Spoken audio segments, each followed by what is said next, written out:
All right, what the hell's going on with Spider-Man? He's not going to be in Avengers Doomsday? Why not? He's sitting it out. Is that a good thing? Bad thing? So, Lanterns, the official merch, leads to speculation that the DCU series might introduce or build towards something.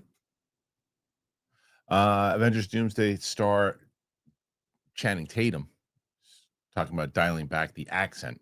He also talks about reading the script, some Vision Quest news, and other things. So we got a lot to talk about here today on Capes and Cowls. Talk a little bit about my Comic-Con experience. I'm going to keep up on Winston, see if he's been continuing that fitness journey. Give him some SH if he isn't. And that is what we got going on here today on the show with myself, Winston A. Marshall, and of course, the great Chris Carr. So let's get into it, everybody. It's Kristian Harloff Show's Capes and Cowls. Here we go.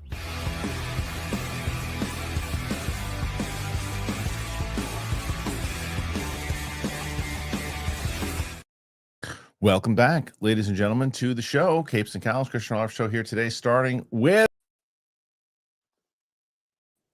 Chris Carr. Crew is back together. What happened? I don't know. Did you cut out right when you clicked that? So I just starting with, and then I was just there and blurry. And I was like, what the is happening? I don't know. Sure. Now you look good. Winston, you continuing on in the gym? Yeah. Hell yeah. How many days you going? I mean, every day that I was supposed to. The only day that I'm going to have to switch is I won't be able to go today because I've got too much. So I'm going to go in the morning. So. Excellent.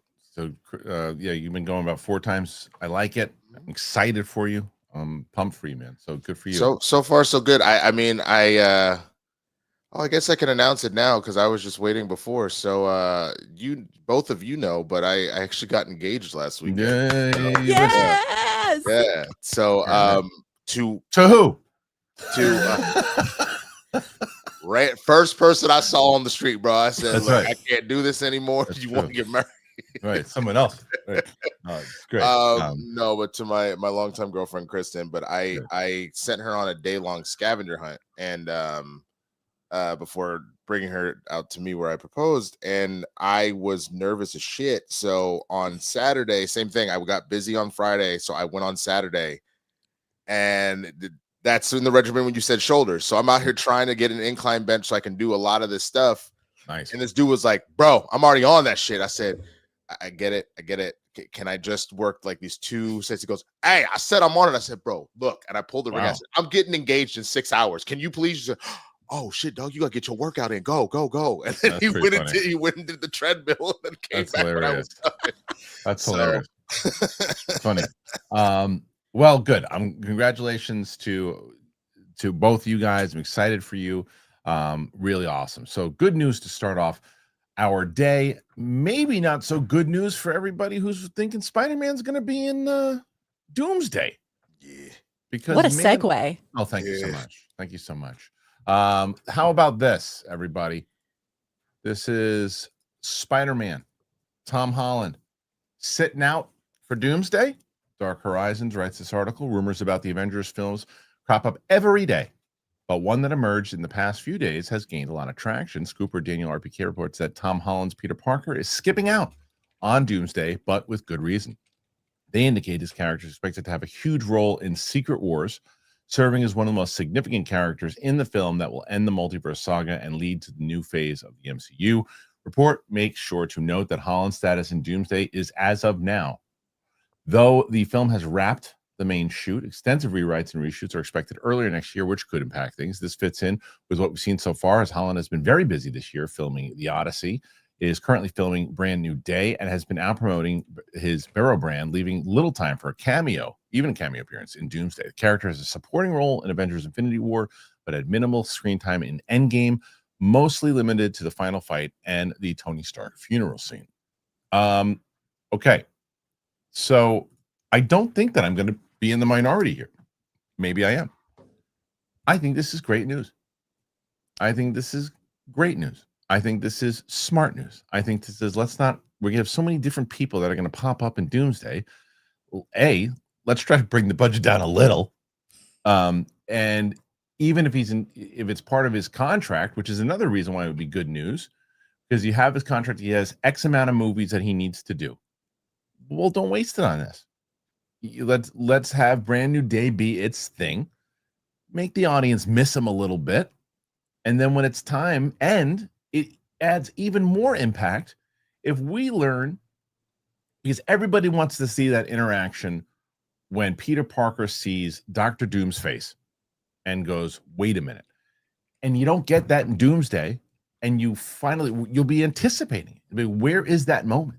And that moment will be another reason to get people into the theater for Secret Wars. And I think you guys can tell me, because I don't remember, but I think in the comics, Spider-Man has a significant role in Secret Wars. Am I wrong there? I don't know, but Winston, let's start with you, man. Where do you stand with this? I mean, I'm totally fine with it. I think you end up in a scenario similar to Infinity War and Endgame and do exactly that, where you have, I'm sure by the time it's all said and done, he will have an appearance. And I think that's enough. I don't think you need more than that. And again, similar to what we just mentioned about Infinity War, you had essentially half of the people more or less involved in that first one. And then you had them, the rest kind of in the second. Like, you didn't have Hawkeye at all really in the first one. And then you kind of got, other than no, like at all, actually, now that I think about it, Renner was not in it at all. And then you ended up with him like Ronin and all that kind of stuff to start off Endgame and whatnot.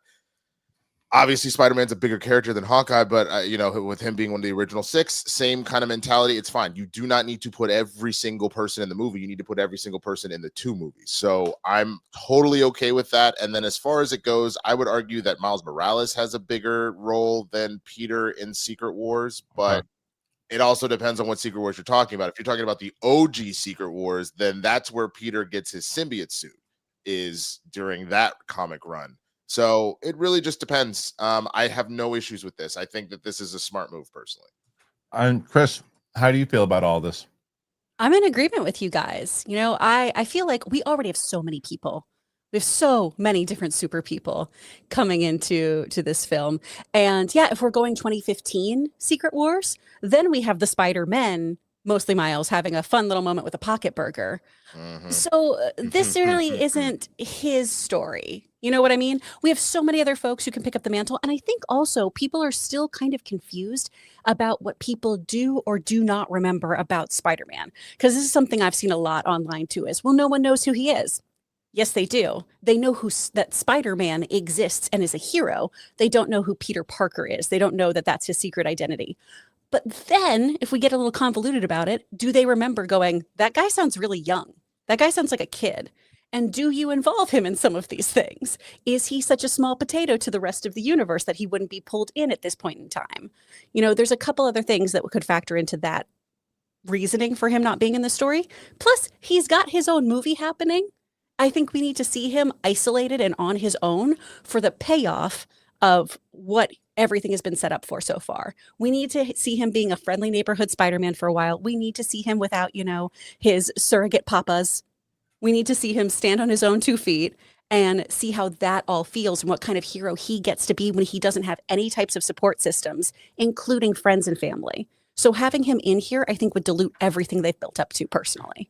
I agree. And I also think that one of the things, we are going to get, as they say, a street level Spider-Man in this, but let's not pretend that they're also not going to have the Hulk and Punisher and everybody else in this. But I think they're going to start it with that feel where he's not relying on the Tony Stark suit and everything that Chris just talked about.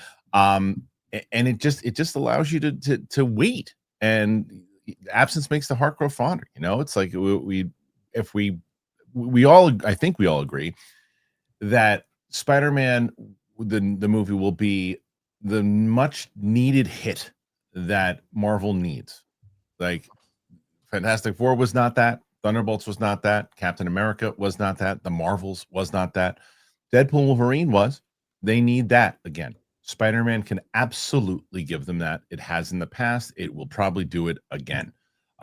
So if you are coming off of that and you nail it and you hit a big home run with Brand New Day, and then here comes Doomsday and you hit it out of the park again, and you don't put Spider-Man in here who's going to be riding high after another huge movie. Then by the time he gets to Secret Wars and you have both 2 hits in a row, you're going to be back. You're going to be back in the winner's circle for a little bit.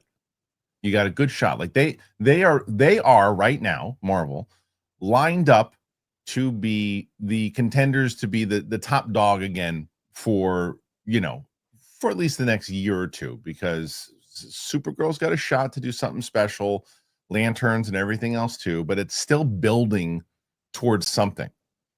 I think that they can deliver here. We shall see. I mean, in Star Wars, we don't have to discuss. Yeah. You're not excited for Mando and Grogu? Excited? No.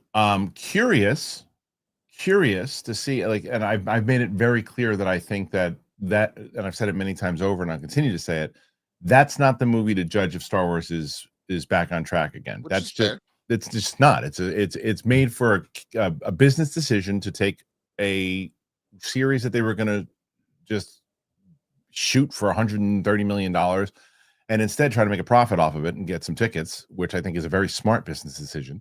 But it's the Starfighter is the one that is going to prove whether that brand still has some life in it. I get it. I mean, this is Mando and Grogu is Star Wars is, Deadpool and Wolverine, Guardians 3. You can't put it on the rubric of, like you said, if this is riding the ship, because it is doing its own thing and concluding something else that's already been successful on its own, apart from the rest of the hangups that have been happening. So no, I agree with you. I don't think it'll be an indicator one way or the other, but I was curious if you were excited about it. That's all. Uh-oh. Oh What's no. wrong? Oh. What happened? Oh, No, it just froze Yeah. for a second. I don't know what's happening. Either way, Spider-Man not being in this, we tend to agree. What do you guys think? Does it make sense? Not make sense? Put your thoughts in there. Let us know. Make sure you're checking us out on the Clips channel as well. Now, will Spider-Man have a cameo? I wish I knew. Who knows? All right.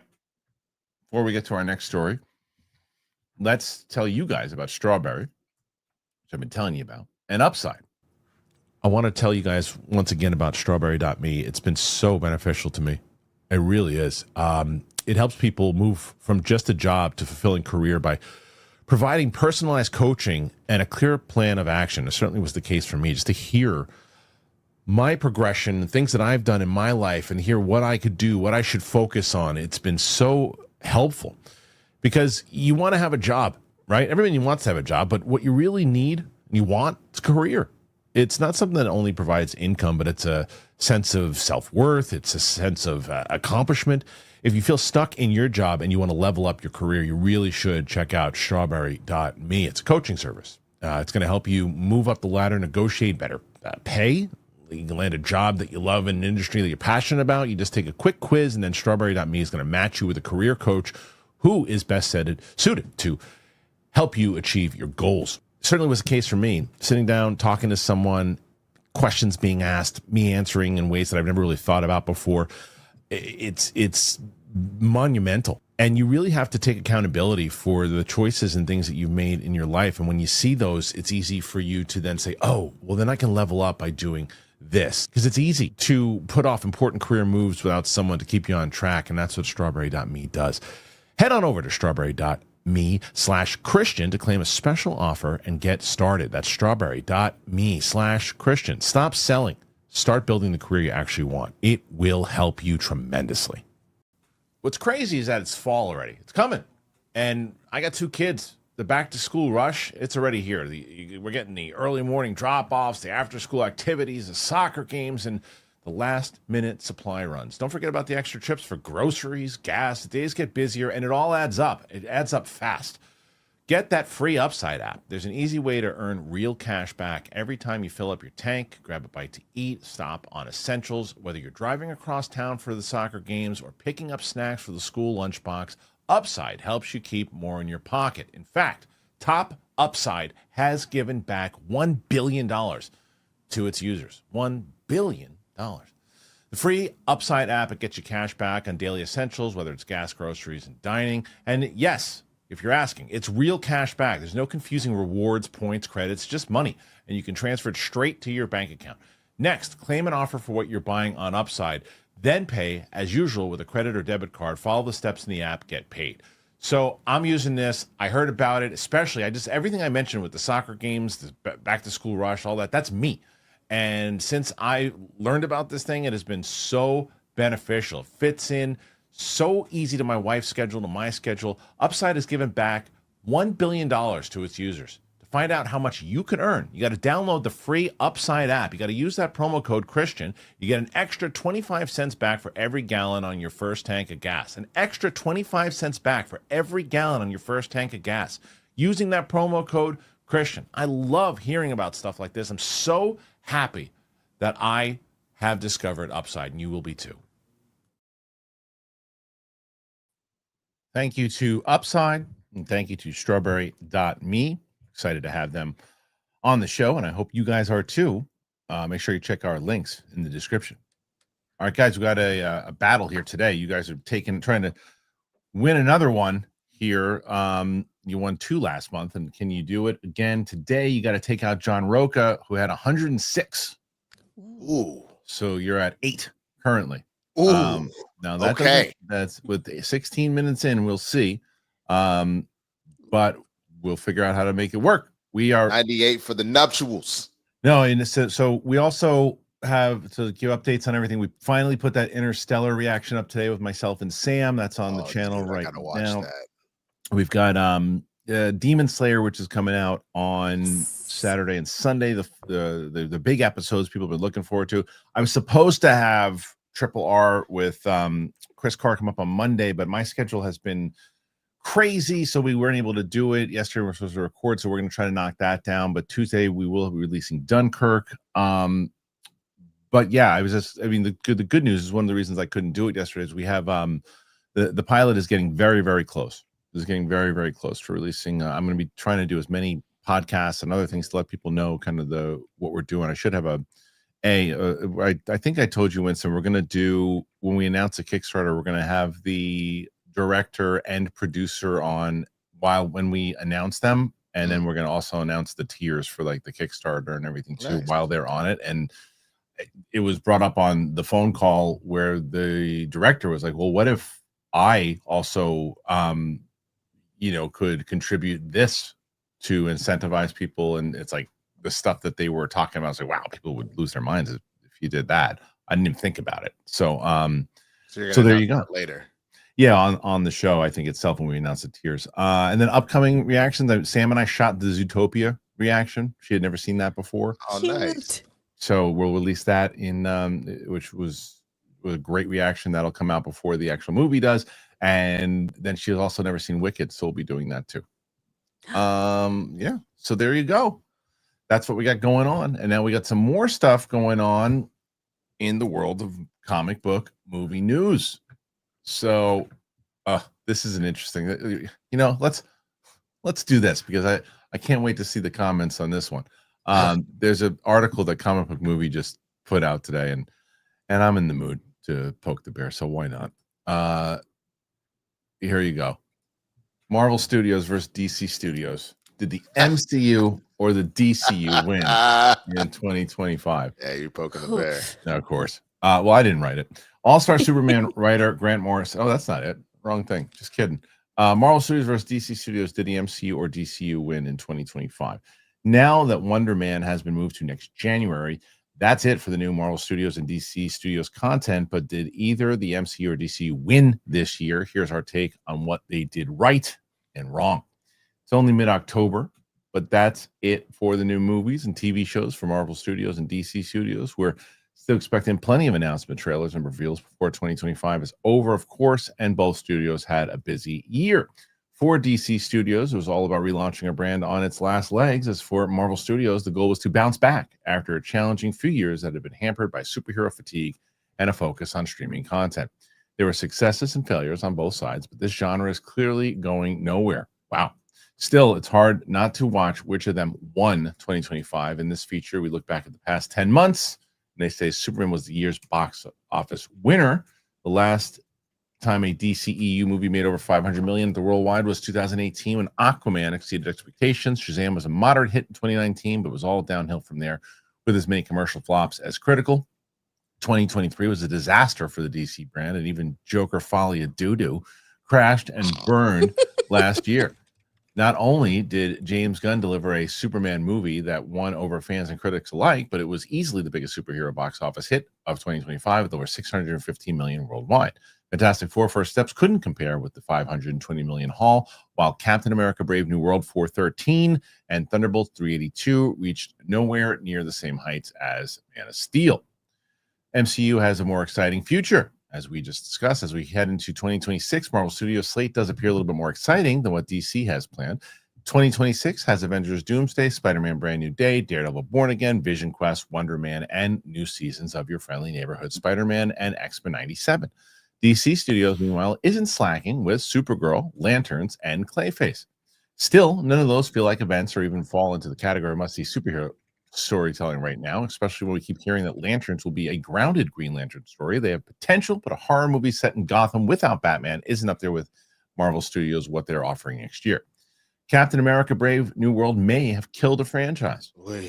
So I like that they're going back and forth and giving reasons why there's no clear-cut winner yet. Yeah. Studios spent much of 2025 attempting to move on from the quantity over quality issues that have plagued the MCU since Endgame. Unfortunately, there was at least one more casualty this year, courtesy of Captain America Brave New World. The movie was plagued with issues behind the scenes. Not even some of the studio's most extensive reshoots could save a story that never really worked. As a result, Sam Wilson's standing as Cap was damaged almost beyond repair, as was a previously $1 billion franchise. There were elements of Captain America Brave New World that deserved praise, but ultimately it was a letdown. What could have been a fun adventure for Sam provided to be a Winter Soldier wannabe and left fans eager for a Steve Rogers return. Daredevil Born Again beats Peacemaker. Ironheart didn't leave much of a lasting impression beyond Sacha Baron Cohen's pitch-perfect take on Mephisto. Daredevil Born Again, however, overcame a creative overhaul to finally bring the Man Without Fear squarely into the MCU. With a TVMA rating, it seems fitting to compare the Daredevil revival to Peacemaker Season 2. While they're two very different shows, James Gunn's worst impulses were front and center, goofy subplots, gratuitous orgy scenes, and a hit-or-miss humor. Daredevil Born Again added to the MCU by establishing a street-level corner that will expand with The Punisher and Spider-Man Brand New Day. Peacemaker introduced some intriguing new ideas, only to waste its talented lead and concepts like Earth X that made it arguably the DCU's first big misstep. Daredevil Born Again wasn't perfect, but its upcoming Season 2 is far more exciting than the prospect of Peacemaker Season 3. Thunderbolts and the Fantastic Four were a step in the right direction for a troubled brand. People like to make it sound like Marvel Studios is delivering disaster after disaster since Endgame. Not true. There have been plenty of movies and TV shows just as good, if not better. There have also been some major disappointments. Regardless, in what proved to be another rocky year for the MCU, Thunderbolts delivered one of the most moving and impactful stories of the year. Yes, it flopped. I mean, I don't know about flops, but it did make a hit. It wasn't a hit. It lost money, but it's not a flop. But Jake, flop is when you lose disastrous amounts of money. I think people overuse flop. It was a disappointment. There's no doubt about it. It was a disappointment and it lost money, but there's a difference. But Jake Schreier now being at the helm of the X-Men reboot is a genius move on Kevin Feige's part. As for the Fantastic Four First Steps, while it had some issues, like the Marvels was a flop, by the way, it was in many ways Marvel Studios back on top form. Marvel's first family has been given a fresh coat of paint, and this reboot proved there's still plenty of life in the brand. Superman was exactly what the genre needed. This is a very balanced article, by the way. I want to give props to Cover. Yeah. It's become impossible to deny superhero fatigue exists, and in many ways, Superman was the remedy to it. James Gunn did cram a lot of ideas while establishing his DCU, but the result was a feel-good movie that even left diehard Marvel fans grinning from ear to ear. Embracing comic books, delivering a hopeful take on the character, the filmmaker delivered a movie that could appeal to the masses and reignite interest in the character that many felt was outdated and no longer a draw. We still have some questions and concerns about Gunn's wider plans for the DCU. However, if this is an indication of what's to come from Chapter 1 Gods and Monsters slate, not even the odd letdown like Peacemaker Season 2 can derail DC Studios. Okay. Again, props to that article. I thought it was handled well. Chris Carr, let's start with you. You hear that.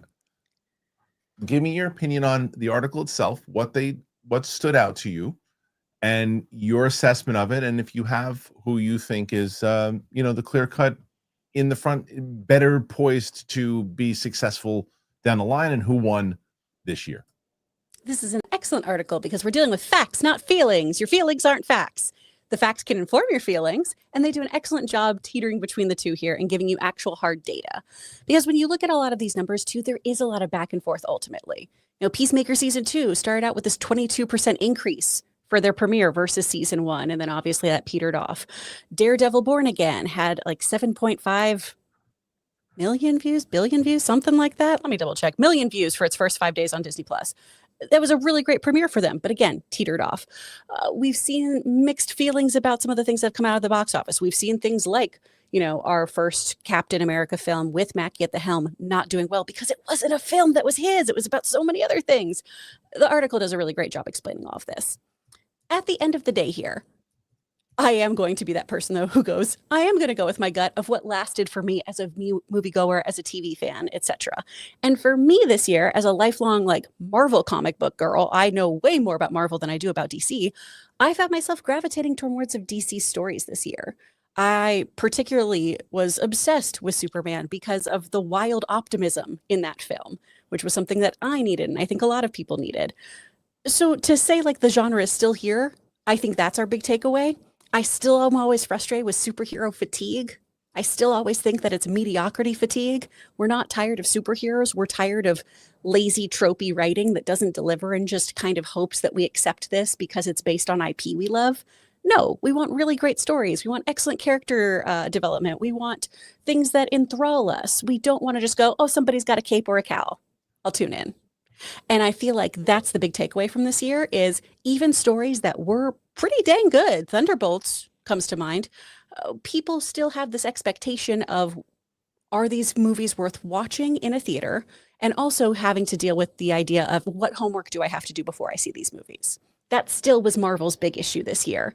And DC gave us some properties where we didn't have to do homework. We got to just jump in and see it face value and take it for what it was. So for me, at the end of the day, I think DC did a little better this year. But the article does such a beautiful job of going, hey, we kind of ping-ponged back and forth throughout all of this. Here's all the data. And this is how I hope all of you lovely people on the internet debate from now on.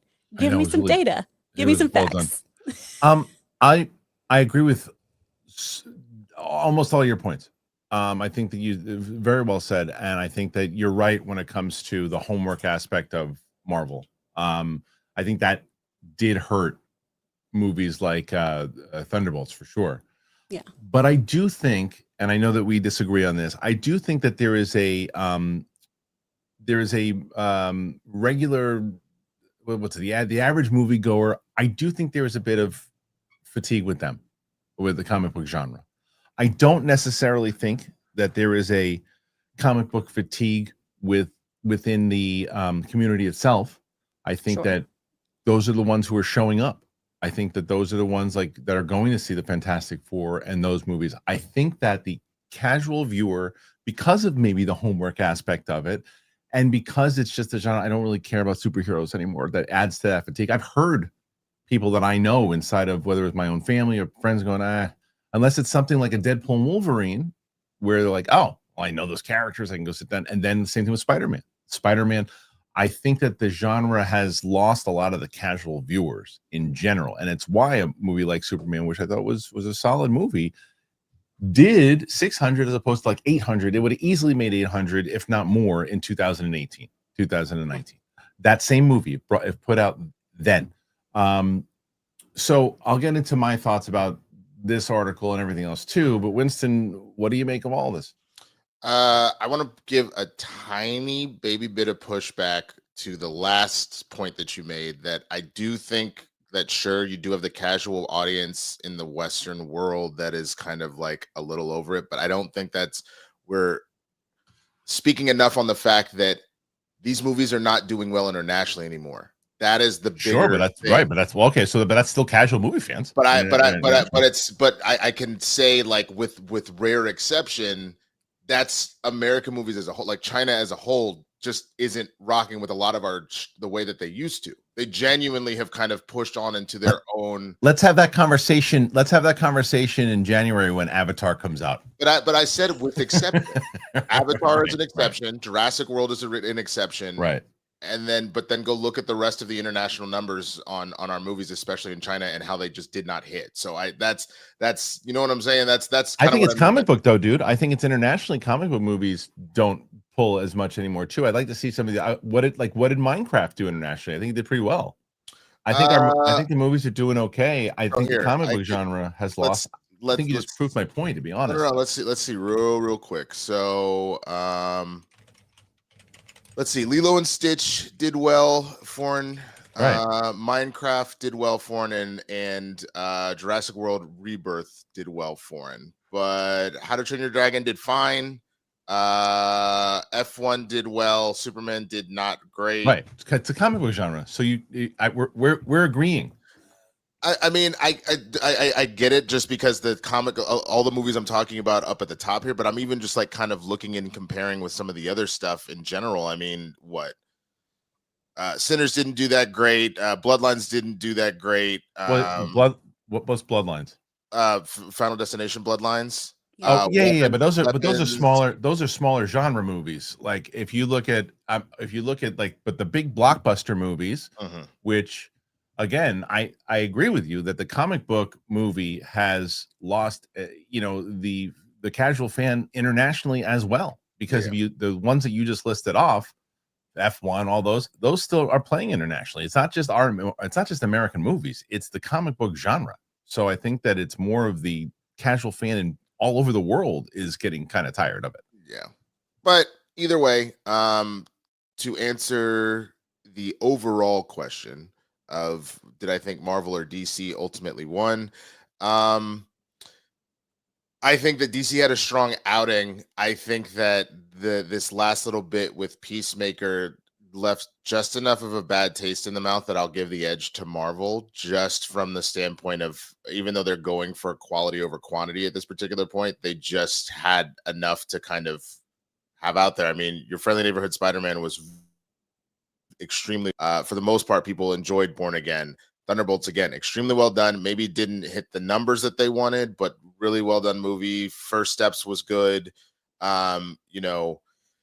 Like, again, there was no staying power with their shows at this point, which sucks. But like, people had a lot of good things to say about Eyes of Wakanda and Marvel Zombies, and Wonder Man seems interesting. So like, I give them a lot of credit for all of that. But I think it's like you said, because of the fatigue. I think because people aren't really trusting of either of these studios at this particular moment.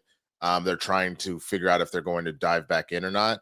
I think it just kind of was doing this, and so there was some excitement, but there wasn't like we back, baby. Like, I don't think that is what's going on. So I give Marvel a slight edge out, just because I think it was a little more even as far as quality goes. That's really fair. Throughout the year, but obviously, Superman really was the king when it came to everything. Period. Now DC, to me, this is why this whole conversation is unfair. DC didn't have enough.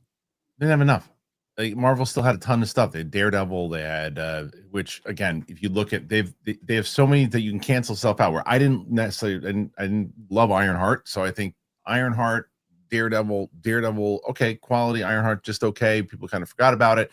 And then you've got Brave New World, which people just kind of forgot about. It's okay, average movie. Thunderbolts, really good movie for me. Didn't perform well at the box office, but really well. Fantastic Four, to me, really good movie. Didn't perform well at the box office, and the Marvel Zombies. There's other, and the Spider-Man. They just had so much, like they always do, where it's not fair to DC. And I see the absolute morons in the comment section sometimes are like, why does Kristian hate DC? It's like, or hate Gunn. I think he's one of the most talented people out there today, and I think that he is absolutely 100% someone that you give an opportunity to do this with. I do have, like, in the same way that I think that there's a lot of creatives sometimes that when given too much leeway, no handcuffs, it could be a detriment to anybody, no matter how talented that they are. And I think that Peacemaker season 2 proved that, because Peacemaker season 2, I'm not saying there aren't a lot of people who liked it, and I can't really speak on it all the way through because I've only watched 3 episodes of it. But to me, that also says something to me, where I'm like, okay, I will get to it eventually, right? And I've liked what I've seen thus far, but I've also heard other things, the things that happen that I don't know if I'm going to love, but maybe I'll be bracing myself for it. But I always wonder now if the gun humor is going to get in the way of his excellent storytelling, right? Which he does very well. I didn't think it bombarded Superman, and I think that Superman did what they needed to do in order to start the DC. So I think movie-wise, if you just compare the one movie that DC had, I would say that DC won the movie war. This, if there was a war, but the battle or the argument, DC won because it's one movie set out to do what it intended to do. There's a back and forth of how much it made or whatever too, but again, making 600 whatever it did internationally, one of the on a brand that we all agree is being tired, I guess, with a casual audience, whatever the reason might be.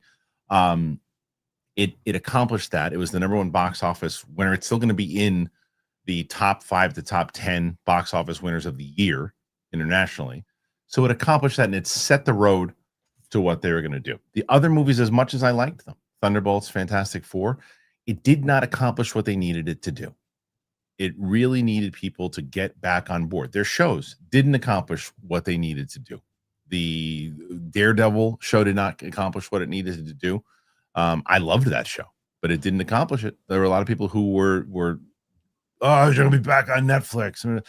And Ironheart didn't do anything to further the character of Riri, who was not strong enough in Black Panther 2, and I don't think it warranted the Mephisto and all that stuff too. So I think DC won for the limited stuff that they had. My only thing that I would say to just kind of circle back, and I hear everything that you're saying on that, is truthfully, just like I saw earlier, like people are literally saying to me, I can't believe you think that DC screwed the pooch just because of one bad episode, like a finale. But this is where I go back to being a sports person. So anybody else that has ever watched baseball, football, basketball, if my quarterback is balling all game, 500 yards, 5 touchdowns, nothing is going wrong, but on the last play of the game to win the game, you throw an interception and the other team scores, nobody gives a shit what you did the rest of the game. Right. You lost. Ooh. And to be honest with you, that finale was so bad, really huh? I didn't even see it. Like, the funny thing is, the things that were in it were good, but it kind of just upended the table as far as what story were we telling with this season. It became that Peacemaker season 2 was really at that point not really about Peacemaker. The show really was just Superman epilogue, and that was the only thing about it that kind of bummed me out. I don't have a problem with us telling the greater universal story. That's the point of doing all of these, doing the franchises like this, of doing DC and Marvel. But what have we said? Like, the reason I didn't like Brave New World, that was not a story about Sam Wilson. That was a Hulk story, and he just happened to be around. That's what that felt like at the end of Peacemaker there, which sucks because I was enjoying what we were doing. So that you don't eliminate the entirety of the performance, but you left enough bad taste in the mouth about the game, essentially, that it's just kind of like, You're not the only person to say that. Like, yeah, Chris, go ahead. I haven't heard your thoughts really. Yeah. I enjoyed the finale more than you did, but we talked about this last week, where it was there's so many things left on the table. There were so many promises that you didn't deliver on, and for that to be not only a season finale but potentially a series finale, that's where it becomes really disappointing. And then what we kind of talked about too, and what I asked Winston last week, and I'd love to hear how you feel about this, Kristian, is this kind of an overcorrection for how Marvel has made things so intrinsically tied? Because essentially now Peacemaker season 2 can just be a throwaway line in the next Superman movie, where it can be something of like, oh yeah, well, since we sent Peacemaker to Salvation, since we did this, that's all you need. That's all you need now. Oh, ever since Checkmate opened up, you can just do a line. So then the homework's not there, but you do miss maybe those deep interpersonal relationships that we've now formed. Do you think that's the overcorrection? Do you think this was just James Gunn doing whatever he wanted? Was it him personally working stuff out? Because that Chris monologue, well, you haven't seen the finale, but there's a monologue in there that I was like, is this for you? Right. Well, so the answer is I have not seen the finale, but what I've heard and from what it makes sense. But the question is, there's only so many times you can do that, right? There's only so many times you can do that with a project. It's like, okay, well, why is it connecting? Is it not connecting? I know it's loosely, and where they don't want to give people a lot of homework, which I think is the right play. But I think what it does show, and I don't think there's anything necessarily wrong with this if you're running it. But I think that this is what this shows. There was no reason for James Gunn to make Peacemaker with this cast and everybody else to part of the new DCU canon, other than he loved making the show. He loved doing it. He loved the fact that his wife was involved in it, who was excellent in the show, by the way. She's great. Excellent. She's so good. She's phenomenal in the show. And even in the again, like the season 1 and the 3 episodes I've seen so far, she's great, and she deserves every bit of praise that she gets for it.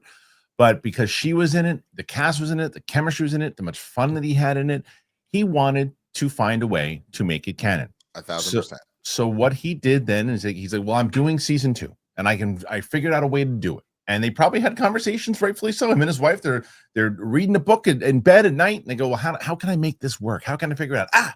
Multiverse. There's a way to do it. There's a way to play it together, and I could do that. And that's what he did. So he did that when maybe, even if he loved it as a filmmaker, as the head guy, maybe it wasn't the right choice to do. as a director with that and creator of a show with that power, I'm going to do this because I'm allowed to, and I can, and I will. And he went, and look, he very much probably believes that this is the greatest thing and the most fun thing he's ever done in his life. Audiences clearly didn't feel that way, not only in reviews, but also in watch time. And he's got to start taking the note, though, that he's got to make it less of the Gunverse, and he's got to make it the DCU. Yeah, because it's becoming the Gunverse. I have because this is the other thing, Kristian, I think that's so interesting. We kept having theories. How does Peacemaker go into the DCU? And the route he decided to go was, nah, I'm just gonna retcon all the shit. Like, there ain't gonna be no explanation. Ain't gonna be no we went to dimension hopping. And yet somehow we went dimension hopping. If you were already going to go to another universe, bro, then why not just use that as your explanation? Like, so that's the other part of it that felt weird. It was this idea of like, we're not going to worry about that. And yet somehow we worried about it. Like, those are the little things that you're exactly right. Yeah. This really felt more of, I'm doing this for me. I'm doing this for my people, and y'all going to get on board or whatever. And there's something about that I like that as far as me being a petty individual. I don't like it if I'm trying to tell stories. But he liked, but that's the difference. But I don't think anybody can argue with. He liked telling this story, but sure. I think with what Chris said earlier, which is true, he gets to throw this away now and focus in on the other stuff, right? They'll bring back Peacemaker and they'll bring back other characters inside of the movie that you won't have to have done homework. But now he gets to focus in on and let the other directors now focus in on let Lanterns kind of play for itself. Let Supergirl play for itself. Build out. And I think he's put himself in a position, because you guys know as well as I do, we are very much in a what have you done for me lately town, that it's like, okay, or business rather. So it's like, all right, that's gone. Okay, great. The show didn't live up to everybody's expectations. Who cares?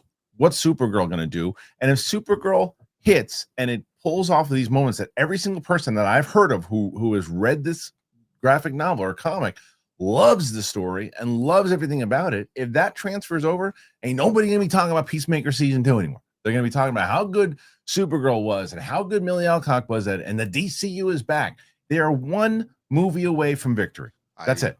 I agree with that. If Supergirl hits, then this is a moot point. But I think the other thing that just sticks out in my mind, and I think that's why I've been maybe a little bit harder on Gunn with the way Peacemaker went, is the fact that he then went on an interview and said that he's feeling burnout already. That, to me, a lot of that kind of stems from the fact, well, damn, man. I mean, you are supposed to be running the whole thing, but you decided to directly put your hands in every project that we've gotten released so far.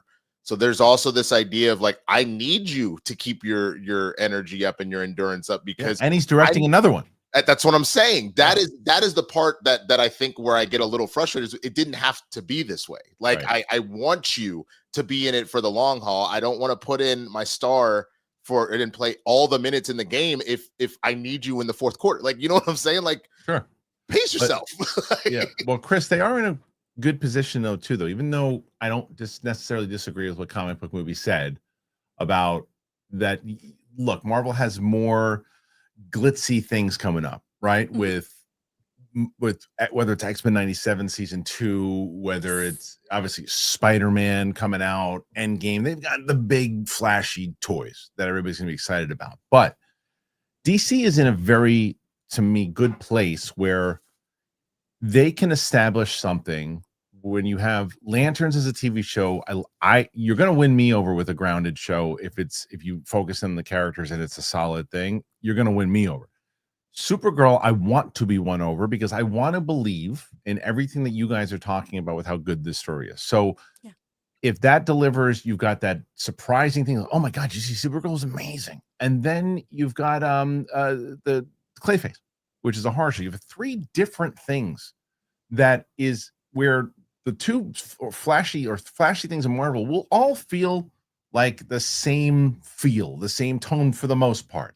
These are 3 different projects that DC has and could make you go, whoa, that was exciting. And it could bring some new energy into it. So I don't know. How do you feel about that?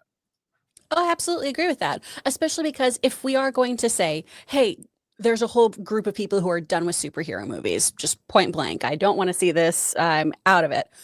But if you play around with genre, then that does bring in other audience members. I have lots of friends who are so into horror and they try to get me to watch it all the time. And they are jazzed about Clayface. They are so excited. They're asking me which comics they should be reading, what they should be like getting ready for. I've got other people who are just like, oh, I'm so pumped about that movie. Love body horror. That's going to be fun. You know, the Supergirl story, I think that has so much potential because while we have so many of these superpowered individuals who we have seen them experience loss, we've seen, Thanos destroy entire planets and take entire, civilizations like down. I don't feel like we've had a really horrific look at the actuality of that sometimes. I think it's been a little glossy comic booky. And I think with Supergirl, you have a lot of potential to show how damaged and horrible someone can be. We saw this a little bit, with Hawkeye's transition, obviously, into taking down the Yakuza and everything. But you see this person who's not just only out for vengeance, she is causing fights, she is drinking heavily, she is becoming this really just like awful version of herself because she can't deal with her own trauma. And I think that's a really interesting story that a lot of times with our heroes, we go, they're going to have one movie where they really are feeling down, but don't you worry, by act 3, they're going to have it together again. And I kind of like the idea of having a super character who doesn't get it together, who still stays incredibly flawed, who still deals with those vices throughout. So there's something really cool there. And then Lanterns, being pitched to us as this kind of true detective show. My dad's so excited about that. And again, this is my litmus test is if my dad is excited for something superhero-y, the common person is aware of this because he doesn't read comic books, but he's so excited about this of, oh yeah, that sounds like it's going to be really cool because they're solving some kind of mystery, right? But there's some intergalactic aspect of it too. Yeah, Dad, that's what it's being pitched as. So you've got so many people who can come to it for different reasons, not just those of us in this little bubble who, go get our issues weekly. Yeah. Yeah. Anyway, this is a conversation that will continue to go on, and I'm glad that we were able to have it. So put your thoughts in there overall about this particular article. What do you guys think? What were your thoughts on it? Who took this year? And please take into consideration DC had far less material out there than Marvel, but for everything involved, who do you think had the better year, and who do you think is poised to have a better run? And I get, oh, why do you care? Because that's what we do here. Go somewhere else. All right. So let's bring up one more story here, and we'll stick with let's see. I was going to say maybe let's stick with Superman. We'll stick with DC, and then we'll move on to some questions here in just a moment. So, All-Star Superman, Grant Morrison finally shares his review of James Gunn's Superman. Let's get into that and see what he says. Okay, comic book movie says, All-Star Superman and Action Comics writer Grant Morrison has shared his review of Superman in a Q&A that saw him touch on Damian Wayne's Spider-Man and the Absolute Universe. James Gunn's Superman was released this past July to positive reviews, and when all was said and done, it made over $650 million at the worldwide, making it the highest-grossing superhero movie of 2025. The filmmaker and DC Studios co-CEO wore his inspirations on his sleeve, with Grant Morrison and Frank Quietly's All-Star Superman among them. Now Morrison has shared his verdict on the DCU blockbuster. He kept his thoughts brief, said, I thought it was the best Superman movie yet. Each Superman movie has earned a passionate fan base, so those who hold Superman the movie and Man of Steel in the same high regard may have something to say about this. However, many fans would surely agree with Morrison's take, given Superman's adherence to the comics and what it's done for the DC brand as a whole. The full AMA is worth a read, with Morrison also sharing his thoughts on DC Comics' Absolute Universe. I heard the Ultimate Universe was being destroyed, but the Absolute line has been a masterstroke from Scott Snyder and his collaborators. It's the best update on these characters since the Silver Age. I think they feel fresh, and that's what ancient comic book universe needs. Another fan wondered how he feels about the evolution of Damian Wayne as Robin. Morrison created the character in 2006, revealing him as the previously unseen son of Bruce Wayne and Talia al Ghul. I haven't really followed what's been happening with Damian. I don't get comp boxes anymore. I knew he'd come back to life because he'd become popular. He will always be a future version of Batman in some sliding timeline, but Bruce Wayne will always be Batman, so it's hard for the sidekicks when their appeal runs dry. He added that Damian should probably become a whole new costume character, though Batman's son remains in the role of Robin as we write this. Another interesting tidbit came when Morrison revealed why he never pushed for an Amazing Spider-Man run, despite once having a story revolving around the past and present versions of the web slinger. He said, I think Spider-Man is a great character, but I just bounce off him. I had one idea years ago about the skinny nerd Ditko Spider-Man meeting the contemporary version who's married to MJ and has a great apartment. Mysterio was the villain. I couldn't raise the enthusiasm to write it. I don't have any ideas for Spider-Man at all for some reason. Superman, when the Man of Tomorrow gets drawn as a conflict at home. Okay. All right. So, I mean, I think there's a similar conversation that I had with Steph yesterday on, I can't remember which. Oh, we were talking about the Batgirl story. It's one of the actors who had seen the movie. And before the article, we even read it. I said, let me guess. He said it was great. And that's exactly what he said. He said it was great. But what are you supposed to say in a situation like that? The guy was in the movie. Was he going to crap on everybody who he's working? Of course not. He's gonna say, I wish we could have seen it. I wish we could have seen it. I mean, I wish everybody would take that mentality, bro. Not to keep diving into sports. We'll talk offline. If you saw what Tua did with the Dolphins, that's crazy. Okay, but that's sports. That's different from inside. But this is. No, I get it. I'm saying take a lesson and don't shit on your team. Yeah, right. And that's what he did. So this is the same thing here. Guy's still working with James Gunn, still doing stuff with James Gunn. Oh, I thought, look, we're doing more stuff, but I thought the movie was shit. He's not gonna say that. No. And do I believe him that he thinks it's the best Superman? I do. I believe him. But I don't think he's not gonna piss off Gunn right now. No. So you take it with a grain of salt, but it's more of the stuff he's talking about with like Damian Wayne and those things. I am so intrigued. I'm out of all the stuff, and not just because of the obvious that it's Batman, but I'm so intrigued where they're going to go with this story. Chris, let me start with that. And this isn't necessarily related to this article, but it is, I guess, Damian Wayne involved.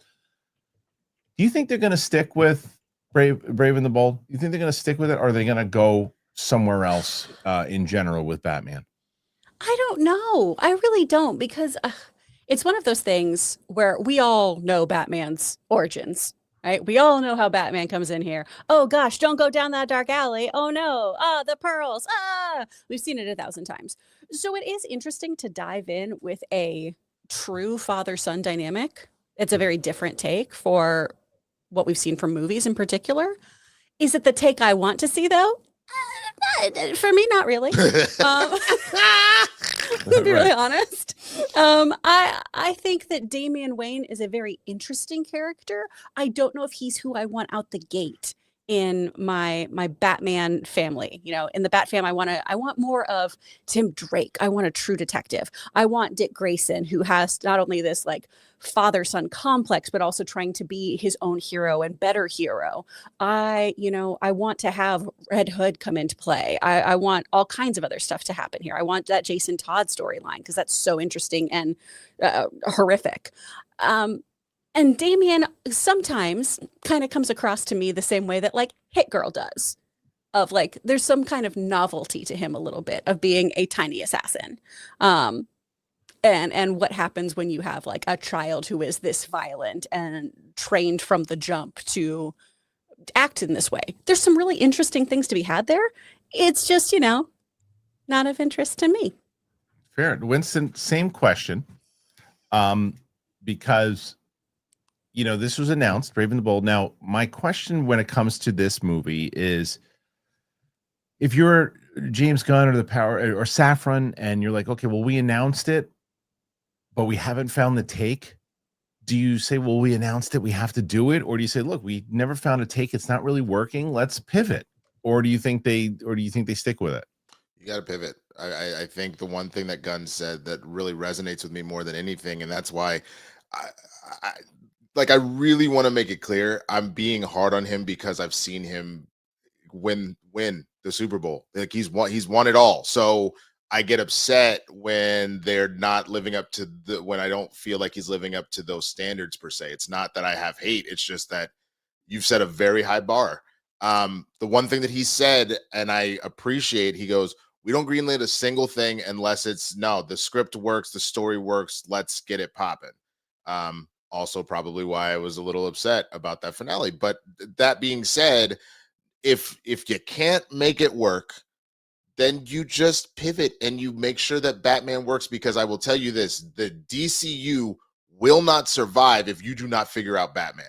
Batman is like Spider-Man to Marvel. That is your linchpin, cornerstone, like money-making character that everybody knows and everybody will turn out to see. So you have to get it right. Of course you got to get it right. And Winston, that's the thing. So this is where we had this whole conversation on Monday, which is like, oh my God, you might as well thought I was talking about conflicts across the world. This article that had come out, controversial as it might be, about the potential of the sale of Skydance, and Paramount to Warner Bros. Like, what does that leave for the future of DC, right? So one of the things that puts you in risk of not being there anymore, besides if movies aren't working, which is the number one, if you put a movie out like Batman, which is your number one thing, but you are so right, Winston, where Batman is the one where they're going to go, okay, well, Superman did good, but Batman's always been the guy. Batman's the guy. So who's our guy? And now they've made it very clear that they're going to push forward and go with the Batman Part 2 also. Whether you are competing and not competing at the same time. You're not competing because any money brought in by both projects is a win for Warner Brothers, right? Mm-hmm. But you are competing for the audience to say, I like that Batman better than that one. They're going to say it. One way or another, they're going to say it. And whether or not if you're James Gunn and you are, of course, rooting for Matt Reeves to win, but you need the fans to go, we like that guy better. You need them to, because otherwise they're going to go, yeah, he's good, but why couldn't Pattinson be the one who's interacting with Superman? And that is going to happen. It's inevitable. It's inevitable. You have to make it. And if it's good, just good, they go, well, then there's the conversation of, well, I like that one. Well, I like that one. And then it's like, well, they're both good. They're both really good. If they're both really good, then I would hope, though, I would really hope that people think to themselves, I love this version of Batman. does that version of Batman coexist in the world that Superman does? Because I don't think they do in any way, I don't shape, or either. form. I don't either. They and so that to me is where we then can kind of have those different stables of, hey, if I want dark, gritty, grounded Batman, if I want to watch Seven but with somebody wearing a cape, I'm going here. Right. If I want to see the Batman Superman dynamic that makes sense in this more kind of primary color world that James Gunn has delivered me, then I do want a different Batman. Sure. I just want my cake and eat it too. I want everything that I want. Why can't I have that? That's true, but you still, even if you're going to have that dynamic, you still have to make people like that Batman. Like that Batman has to be like you said. You say like, look, I like that they're setting up this different tone for it, and I love that Batman. But if the majority goes, that tone and that Batman ain't work, then you got problems. It is, you are running a risk, and it's one of the reasons why, I mean, I will give Warner Brothers credit up to this point. They have never really allowed for competing Batman to happen. Like, is that Louis Batman? Louis Batman. Or John Batman?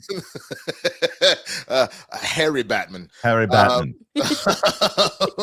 But the idea that the only Batman you would see outside of Batman in the movies for that reason would always be animated. The one exception you saw was in Titans. They had a very brief cameo, and it was kind of Batman almost in the shadows the whole time, like fighting a bunch of cops in like a nightmare scenario.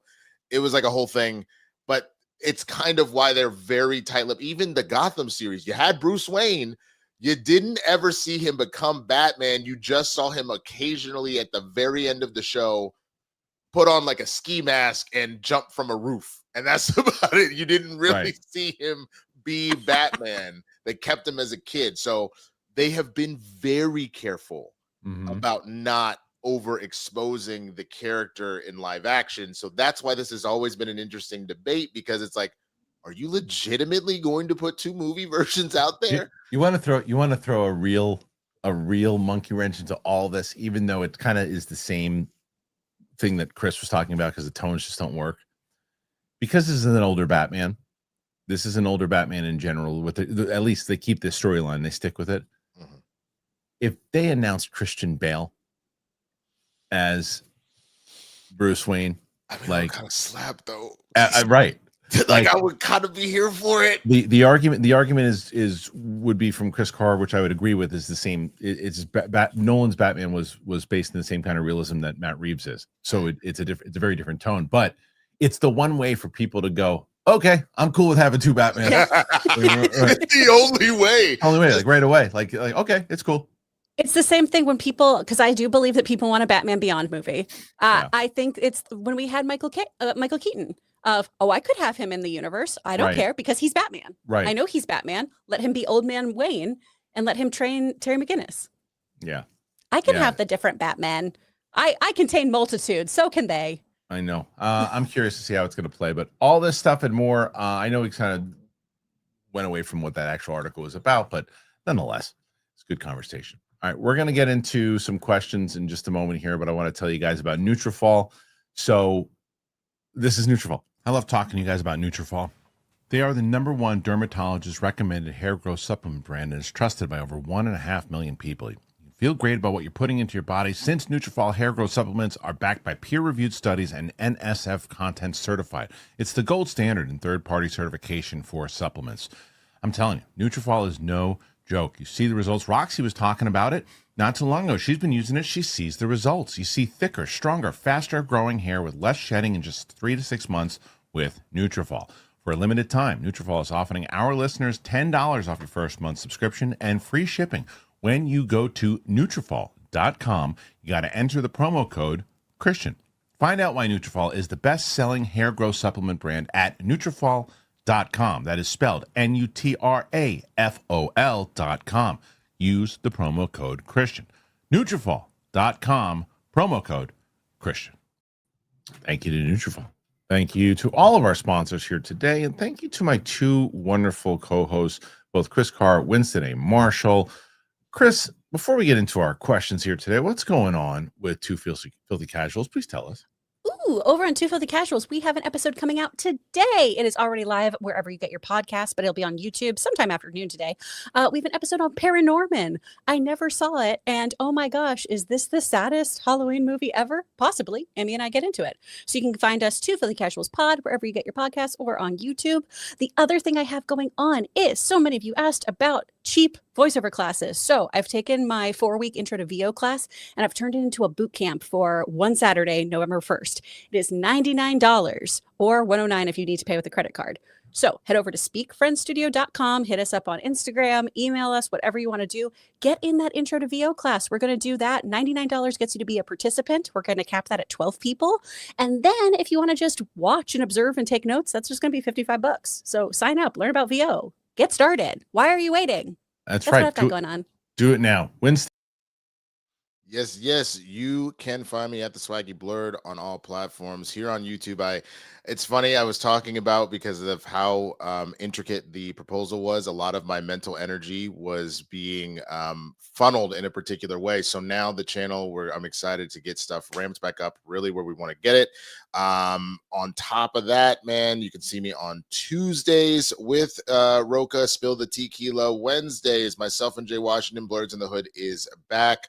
And then obviously I'm here on Fridays, and we do oh my god, how did I forget the reactions, the Demon Slayer reactions every weekend, man. Saturday and Sunday. We are almost to the end of the first season. It has been quite a ride. We're in the middle, for those that are familiar with the series, of the Spider Demon Clan arc, and it is fantastic. So definitely go and check that out. It's pretty good. It's pretty good. And Chris, you're a massive K-pop Demon Hunters fan, right? Yes, I saw your interview. Did you? I was going to ask you. Yeah. Yeah. Because I love. I've been, so the past 2 weeks I haven't been home regularly. I've been dog sitting, and all Logan's done is send me like all K-pop Demon Hunters content. And he was just like, "Did you know?" I was like, "Yeah, I know. I work for him, obviously." You work with me. That's true. That's true. So that was a lot of fun. I had a blast. Talking to them. They were great, and Arden Cho was so very kind to I invited her. She told me to invite her as a collaborator on one of the shorts. I did just that, and she shared it on her on Instagram. So it was very nice. She's so talented. Her and Mei Hong, they were absolute pleasure to talk to. Okay, let's see. Let's get to these questions. We need 106, everybody. We need 106 in order to Weddings do it. are expensive, guys. Come on. 28 is what we got thus far, starting with Crashing Coyote, a KH chat regular.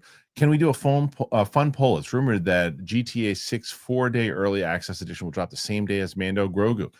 GTA is too big with $1 billion budget. If you can only pick one, I think 80% of us picked GTA 6. We kind of did this a couple months ago. Not this particular. I know what he's asking, though. He's asking, I don't know how many gamers we have in here, but I'm sure. I mean, look, I think, you know what, Luke, or PLD, whoever's watching, on the community tab, on the community, you can get more votes there. Ask that if GTA 4 and Grogu and Mando drop on the same weekend, and you can only choose one, what do you choose? I think, and that's what I'll say, I think GTA will win that poll. I mean, I like both of them a lot, and I would 1,000% be at home with GTA. And I would, what I would do is I would find a way to make sure I get to a screening so I could go before GTA comes out, and then I would go play GTA all week. I realize this, that I am and I'll gleefully say I am in the boomer category when I say this. I am so in a different universe when it comes to this stuff, because in my head I go, hey, just pause it, go see a movie. Like, that's not what that, and everyone's like, no one does that. That's not how that works. I'm like like, to me, you just pause it. You just pause the movie, or pause the video game, and then you go see the movie. I remember when you said that when we first had this debate, and I was like, that's not how it works. Well, that's how I would do it. I'd put my bowl down for a second, put it down, and then I would pause it. And then I would go see the movie, like get a snack, pick up the poll again, play the game. Kristian, you know what it would actually be at that particular point? Because I'll promise you this: the amount you think people are calling out now with the government shutdown for like the TSA and the airport control towers, the entire country's gonna call out with that game. Like every dude from like the age of like 40 down is, and a significant number of ladies as well are just gonna call out when that game drops. Maybe so. The fact that the meme, we got XYZ before GTA 6 has been a thing for how many years? Like it is. When was the last one? When did 5 come out? God, it's been over a decade. Oh wow. I want to say it's been 12 years. Oh wow. Okay. Yeah. So yeah. All right. 31 thus far. We'll let you know.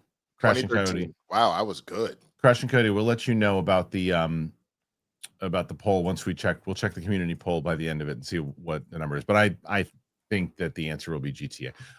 Ralph, I watched Dunkirk in preparation for Sam's reaction. You have to put subtitles on. You can't hear the dialogue and the action and music. We watched Dunkirk. We heard it fine. We have headphones on. It goes right through. We heard the dialogue fine.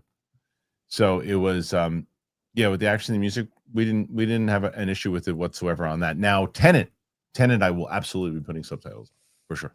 Ralph follows it up and says, Winston, I know the answer to this already. Kristian is trying to find someone to see The Departed on the channel. Have you seen it? Chris Carr, what is your favorite Scorsese film? Well, first, I know that Winston has seen it. We had this conversation. It's one of his favorites. Chris Carr, have you ever seen The Departed? Not all the way through. Okay, that's good news. Yeah. So maybe. Well, how much of it have you watched? Literally only clips from when my mom's watching it because it's one of her favorite movies because she's from Dorchester. So you know nothing about it. No. Okay, I do know like who dies.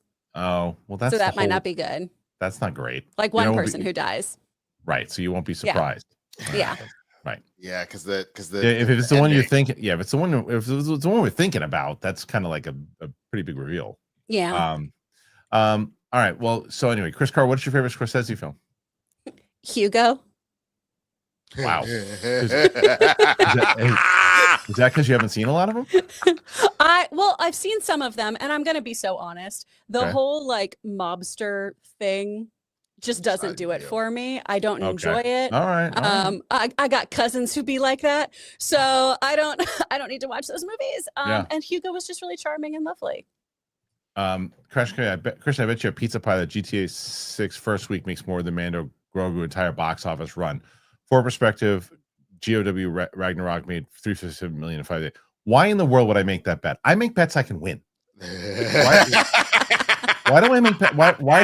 Like this is like I don't know. I think Crash and Coyote might be watching a different show because like in the way just because I don't know a lot about. I'm not a gamer. I'm not. I respect the video game genre. I am very aware that video games make the most money and dwarf what Hollywood does. Dwarfs it. It's not even comparison. It's like me versus Elon Musk, and you look at money wise on the bank accounts. It's that big of a difference. So I would never make that bet. And plus, I don't even think the Mandalorian Grogu is going to cross $550 million. Oh, you don't think it's going to get? You don't even think it's going to make it to $500 million? Maybe at the very a great number for that movie would be 600. But it'd be very hard to make that. But remember, it's got a low budget. That's true, but I guess my question is, I'm just curious why, just knowing how well The Mandalorian did and how much of a cultural icon Grogu became, especially for kids. You don't think that's enough to drive it? How much do you think it'll make? I understand movies as a whole tend to be relatively down. I just thought from the Grogu element of it, it would clear maybe like 6 or 7. 6 is possible. I think very unlikely, but 6 is possible. 7, no shot. I literally thought just because of the kids element of it. I mean, Grogu's going to get people in the theater, but remember, the movie only cost like $150 million to make. Okay. And $150 million to make for a Star Wars movie these days is cheap. And it's one of the cheapest Star Wars movies made. So if it can at least get to like 450, 500, it's going to be in good shape. And that's all they needed to do. This is a business decision to put it in the theaters, condense the season, put it in the theaters, make money. But Chris, how much do you think it'll make worldwide? I was saying, and say 6 at least. Well, and this is where it gets a little funky though is this movie does not need to perform very well. It's Right. so toyetic. It's so toyetic that what they need to do is focus on the merchandising. 100%. Once we get that, that's Yeah. all this is about.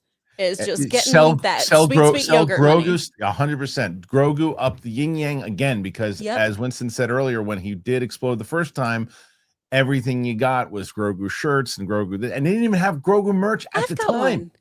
They didn't even have stuff at the time. And then finally, when they released it, it was like, hotcakes. It's like these freaking, what are these, Labubus or whatever these things are called now? That's what I was saying. Replace Grogu with Labubus. Labubus. With Labubu. I don't understand them.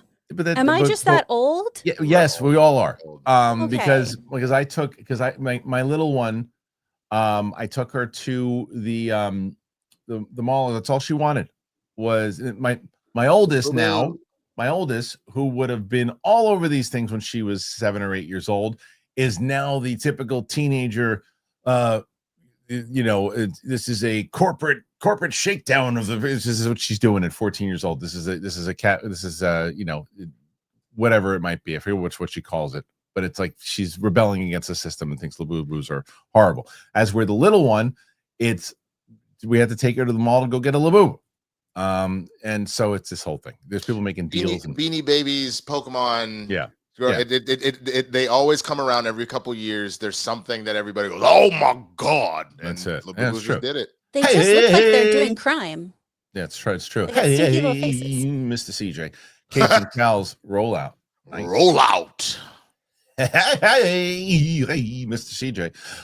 Hashtag. I wish I knew. Right. Explaining this to Chris a couple weeks ago was hilarious.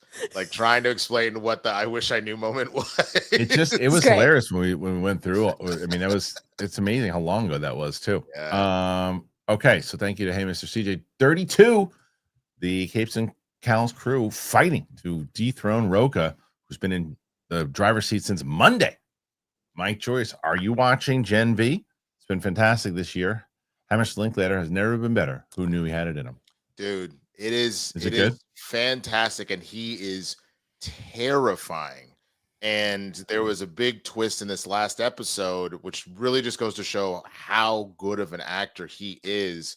And I would not be surprised if this, whether or not he wins, because there was a lot of really good TV, who knows, but he'll definitely, I think, be in the conversation for an Emmy or a Golden Globe come next award season for this performance. He was insanely good. I run into the problem right now that Chris was talking about before. It unfortunately, I loved Gen V season 1. I loved it.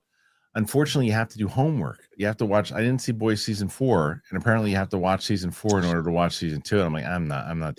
Not necessarily. I mean, I think based off of what Chris was saying earlier, you're gonna miss a little bit of depth per se, but they do a very good job. But they do a very, very good job of not only like recapping, but kind of re-explaining what happened that's poignant to Gen V season 2. So you don't have to. It would just enhance the flavor.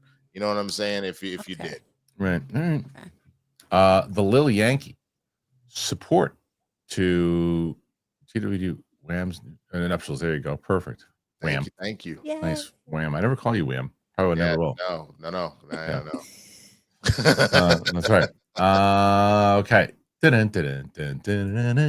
All right. So Yoshimitsu, congratulations on Winston's engagement. That's such good news. Sure is. Yeah, my family was so excited they did a video for Winston and send it to him. Dude, that was so sweet. And could you please let wifey and the babies know, like you made Kristian cry, man. Like, they were so excited to see that video. Sitting by the fireplace with dude. I know it was great. Robbie M with the Running Man coming up. Edgar Wright react. It's a good question. I think that we're gonna do Running Man with Arnold first. But maybe some Edgar Wright stuff. That's exactly what I was about to do myself. Yeah, because Steph and I just did Commando on the channel, which did decent, almost like 10K. Interstellar is turning into, like I said, for people who are always wondering how this stuff works, I tell Winston this too. We're able to, if I can do reactions with everybody for the week, and they all, let's say they all do just okay, but there's one big hit for the week that then cancels out almost like how the Warner Brothers did this year. Like, okay, Superman did 600, but Sinners and Minecraft and everything else, it all scratched each other's back. So right now, Interstellar is our Minecraft. So it's more people are watching it. So that movie. And that allows us to do more of the Demon Slayer stuff and everything too. And I kind of feel positive that Triple R would have been a hit for us too. I just didn't have. Chris had something going on too, and I had something going on, and it was just tough. So we will get to it. And once we start, we have quite a few movies that we're going to do. It's a 3-hour movie, so that's another reason. Yeah. But as far as the Edgar Wright movies go, yeah, I would love to watch. I don't know if Steph has seen Baby Driver. I don't know if she's seen Scott Pilgrim. So we'll double check. Orca 447. I just realized that a month before Secret Wars comes out, Disney releases Frozen 3. Is that true? I didn't know that. That will make an interesting clash as Disney animated sequels are big. Just look at Inside Out 2 last year. Frozen 3 will be massive. Frozen 3 will definitely be massive, but I do not see them cannibalizing each other. There's no clash within. If it comes out a month before, there's no clash. So you told me a week before. Yeah. But not only that, but they're just different audiences. You know what I'm saying? Like Frozen really is more of a focus on like kids and families, whereas Secret Wars is kind of more of a quadrant 4. Like a 4 quadrant in that regard. I just don't think that they're going to mutually hurt. I don't think they're going to hurt each other. You know what I'm saying? Yeah. Like, no. Yeah. Robbie M. Congrats to Winston. There you go. Appreciate it. Thank you for all the love, man. Wouldn't that be just the best engagement present if we win today? Hey, you have to. You got about 40 minutes to try to take Roke out. 36 currently. Mike Cat. What's up, Mike? My guess is Secret Wars has more and new variant cameos than we think now. Agreed. Cruise is Iron Man. There was rumored at one point from one of the, I think it was the multiverse movie, that he was going to appear. Or Lou Ferrigno as Hulk. Real crazy stuff. I hope they do stuff like that. I do too. That would allow them to do fun. it. Yeah, might as well. You set it up. That'd be fun. I wouldn't mind doing that at all. Yeah. That if they did that. Did you ever see the meme of if the Avengers was done in the 90s and they like did like a opening credit sequence and it had like Cruise and like Brad Pitt? Yeah, I've seen it. It's great. Get all of them, whoever did that, get all of them to be the variant, like whatever, just for a half second before you blow up their universe. That would be amazing. It'd be hilarious. Jalen Frazier, DC won 2025. Superman was enjoyed by most, and so was Peacemaker Season 2. A mixed reception finale doesn't cancel out that most fans were still high on it overall. What was the overall fan rating for it on Rotten Tomatoes? That's a great question. Let me see. I don't know. Because I never, let's see. Season 2, Peacemaker Season 2. So I'm looking. 78%. Yeah, 78. Yeah. So it's not terrible. And a 57 from critics. I know obviously the fans. 57? 57 for critics. I see 90. What are you looking at? A Peacemaker. Full Nelson. I'm looking at Rotten Tomatoes. Are you looking at the episode or are you looking at the season? Season. Oh, I was looking at the episode. No, I'm looking at the season. The season is 95% from critics, 78% by So then, yeah, the episode, the final episode was a 57% from critics. I don't really see a one for fans here, audience here. So maybe they don't do that for individual episodes, but yeah. Oh, this is a tough one. So this is my brother just sent me this. He sent me in a race, one legend from each row wrestlers. Hulk Hogan, Stone Cold, or Ric Flair. Who do you get rid of? And then on the Hulk first Hogan, Stone Cold, Ric Flair. In regards to what? Just like forever? Just for what? It says erase one legend from each row. Okay. So the first row is either Hogan, Stone Cold, or Ric Flair. Who do you get rid of? I probably get rid of Hogan. I understand how big. Probably Hogan. I have a soft spot for Ric Flair, and Stone Cold is probably my favorite wrestler of all time. It's like him and The Rock. Period. I'm talking about their career in general. I think you're both lunatics. I'm aware of. You don't even have Stone Cold Steve Austin. I agree. So Stone Cold goes no question. Then I mean, if you're gonna really go that angle, then I'm dropping Flair. To be honest with you, but no, I'm not getting rid of Stone Cold smashing beers. I would give it none of that. I can't do it. I would give it Stone Cold. So race one legend from the second row. Shawn Michaels, the Ultimate Warrior, or Bret Hart. That's a tough really one. hard. That's a tough one. Oh my God. That's a tough one. Again, I will go based off of my own feelings. I'm gonna get rid of Ultimate Warrior, but that's just because I didn't see a lot. That's so hard. That's so hard. Incredibly hard. But I've watched the other two. I know. That one I don't think you're as crazy for. Do you have Chris? I'm not as familiar with this era of wrestling. Okay. So I feel bad where I'm just like, I don't know who I'd get rid of. Ultimate Warrior was so great, but I think that in the same logic that I have for the other ones, as much as I loved the Warrior, if you took him out, that era would still survive. If you took out Shawn Michaels and Hart, that era would not survive. So I would have to take out the Warrior. I hate doing it, but I would take the Warrior out. And then the final row is a tough one as well. The Rock, Randy Savage, or The Undertaker. Randy Savage. You're a lunatic. Nah, you can check out. You're a lunatic. My favorite. Wait, Macho Man. Sorry. You said Randy. That's Macho Man. No, I know. But if you had said Macho Man, it would have clicked. You said Randy Savage, and my brain fully went somewhere else. You take out the Undertaker, and I understand the Undertaker had the longest career of all of them. Same. It's in this other echelon. I just didn't process. Yes, Macho Man and the Rock. There's no Macho way Man and the Rock. I was like, well, you're out of your mind. So we're pretty much the only one that we didn't agree with was the top row. I'd like to actually Luke or PLD, can you send that to Jonathan? I'd like to make that segment a clip on the channel. Okay, so as far as Jalen Fraser Superman was enjoyed by most, make sure we did that one already. Okay, cool. Okay, 39 so far. 39 as we get to the next one, and that is Optimus Climb. For me and a lot of people, Superman and Peacemaker season 2 was okay, but I'm afraid okay isn't good enough for the majority of people to come back in the future. I mean, you're not wrong. That's fair. I think you needed an that's fair in that I think you needed an absolute home run to get like everybody. So you got to hope that Supergirl does that or Clayface or something, but like it was still a good start. It doesn't mean that you're out of it, but yes, you need an absolute home run. Hey, Mr. CJ. I wish I knew. Indeed. I wish I knew. Okay. We got 40. Robbie M. When asked for a cameo experience, the only thing Gunn needed to say is, "I wish I knew." Expectations for the finale was too high.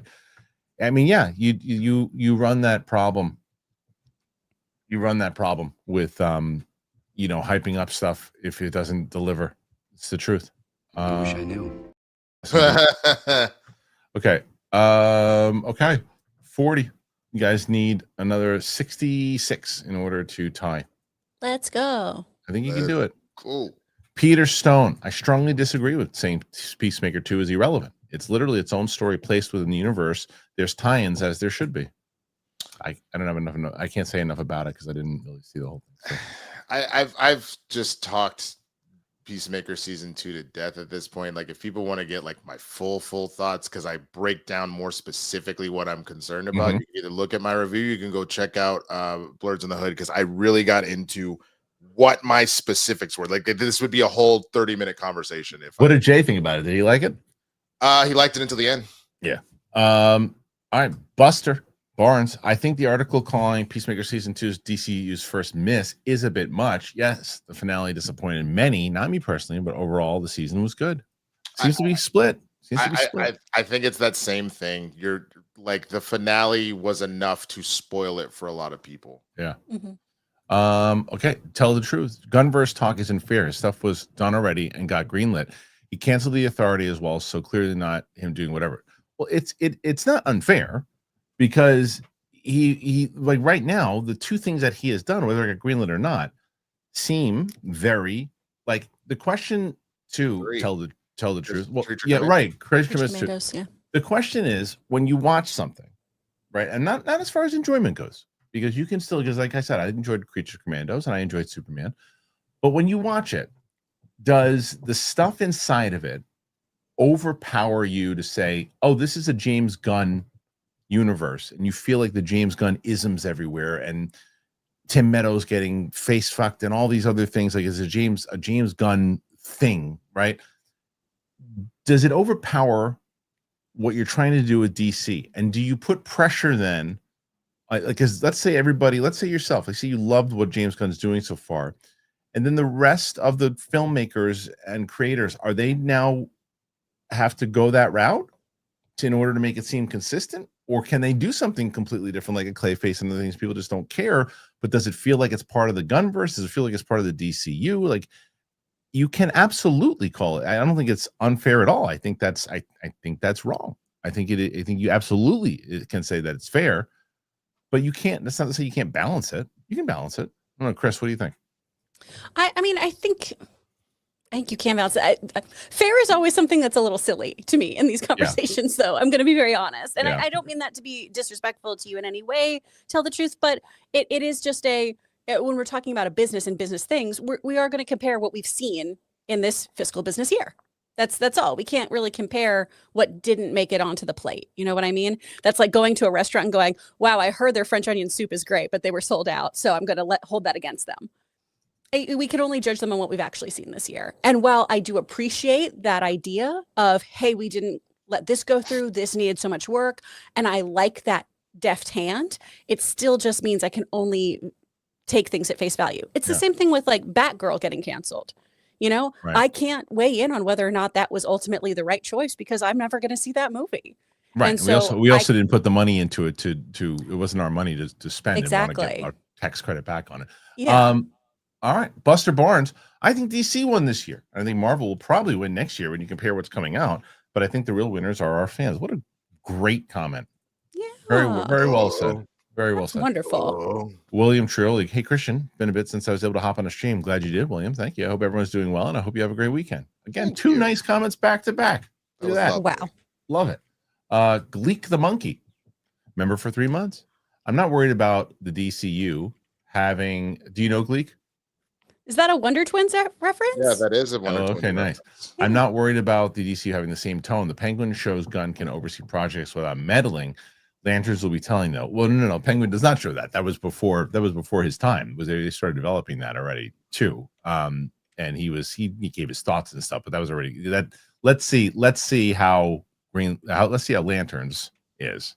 That's telling. That Penguin doesn't count. But we'll see. I agree with you as far as Lanterns goes. Okay, let's see. Next one, William. I finally got to see one battle the other night. It might be my favorite movie of the year, just barely beating out Sinners. Also, Benicio was the best. He was so good, as well as Penn's Man Walk. The movie was wild. It was such a crazy movie. I forget everybody's. And Chris, did you see this yet? I still haven't seen it. Okay. Very excited for that one for sure. You know what was something just? Oh my gosh, something just dropped on the Critics' Choice thing that I've seen. So I have. You know what I forgot even came out this week. I mean, this year. Was Mickey 17. It was like the beginning of the year. Totally forgot that movie even came out. Dude, that sucks because I had so much high hopes for that movie. Yeah, it's an okay movie. It's fine. Yeah, it's okay. It's just I had high hopes for it also. Lisa Evers. Or season 2 of Peacemaker continued because people love the show and grew to love the character. Gunn would be dumb to have thrown that away. Wait a minute. You are not wrong. You're Lisa, first of all, there's no or. That's part of. So let's take out or and put part of the reason also of him loving the show, wanting to continue the show because his wife was in it and all the stuff that we said. No or, get rid of or. And again, say, because the first one was successful and people liked it, also, it gives me encouragement to bring it into the second season. So we're all in agreement. There's no or there. So 100% though, I agree with you. Absolutely. That has to be part of it. You can't, if it was a shit bomb and then he did it, then it would be irresponsible. So it made sense that he would do it. It was successful in the same way that the Suicide Squad wasn't a successful movie financially, but people loved it. So he made Peacemaker. Now, Emmanuel Torres. I wonder if Gunn is having trouble with Brave and the Bold script because of Reeves including Robin in his next movie. Yet another thing to compare the two. Is it confirmed that Reeves is? No, it's been rumored. It's been rumored. There's a big drama behind it with James Gunn and Jeff Snyder because of the report. Is that Okay. I just remembered and I realized let me not kick up a dust storm for no reason. Yeah. But I think Robin will be in the Batman Part 2. So I don't know if I don't know how much difficulty will be combining the two. Brandon Summers would immediately be fine with Bale being DC's Batman. Here. This would never happen, but give me Timothy Chalamet as Terry McGinnis. He could totally bulk up for it. That'd be wild. No, thank you. I'll tell you, I had a conversation about that kid. I think as far, and I know we're not talking about the same thing here, Chris, but that kid is the goods as far as acting wise. He's a great actor. Right. This is a different conversation, but so Marty Supreme is getting great reviews for people who have seen it, and I can't wait to see it. I had this conversation with two former colleagues recently. I don't know if we've ever discussed it. I have absolutely no issue whatsoever with the speech he gave at that award show, and he said he wants to be one of the greats. I didn't either. I actually got super pissed off at that writer that dared to say, "How dare you?" Right. Whatever it was. She was either it was a talk show host. Yeah, we talked. Yeah. Oh, kiss my ass. So you're not trying to be, he was respectful. He was totally respectful in how he said it. He said, "I want to be one of the greats." Like, would you had a problem with Michael Jordan said that? No, you wouldn't. No, it's because it's acting. Yeah, she's, it's like no. She's a daytime host, so what? You don't want to be Barbara Walters, who's out here, or Kelly Ripa? You don't want to be one of the goats? You know what it is? It's this fake bullshit of like, well, you can feel it, you just can't say it, and it's like that's what it is. Like everybody who's in this profession wants to achieve greatness. If you don't, then what are you doing? It's like every audition you get, you're preparing your Emmy speech. You're like, this is the one. Yeah, because you want that level of okay, I put the hard work in, I did what I needed to do, and look, I thought it was ballsy, and I love it. I swear to God, if I ever interview the guy, I'm going to tell him how much I loved it because it's one of my favorite speeches ever. God bless him. He's very talented. I think he's great. Very good. I just don't want him here. That's fair. That's fair. I just couldn't believe that someone actually took umbrage with that. That is of course. Yeah. No, because it was I remember that host. It's about as fake and phony as you're gonna get. The G-Man. Hello, everyone. The Skydance bid for WB does concern me. Hope it doesn't happen. Shout out Batman Beyond. I wonder when we're gonna get that. Yeah. I hope I want it so much. Yeah. What's an IH post? An IH post. Yes. Is it supposed to be IG? Oh no. Those letters. They're close. Those letters are close on the What keyboard. Post did I Maybe it's IG. What post did I almost break the internet? Was probably your K-pop one. Oh, I hope so. What did you say? I just posted the interview. I'm not sure what she meant. Otherwise, it has to be something where you were bouncing champagne on your butt like Kim Kardashian. Is she? Oh, that broke the internet. I was going to say, did she do it again? Hold on, I'll be right back. I'm just saying, content ideas. Yeah, right. Bro, it was Julia.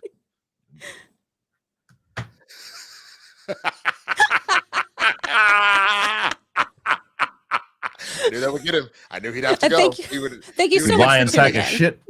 All right, so all right, let's see. Now, hey, Mr. CJ. I wish I knew. Brandon Summers. Okay, I changed my mind. Manny Jacinto over Terry. I'm a big fan of Manny. Manny would be great. I'm a big fan of Manny. I shan't change your mind. That's amazing. Yeah, I like that. Especially, I'm telling you, people, you guys got to read Batman Neo Year One. Oh my gosh, it's so good. And yeah, he'd be excellent. Harv's K-pop Demon Hunters will be in theaters again on Halloween weekend, this time including AMC theaters and international markets. Will it do big numbers again, or fans have heard their fill?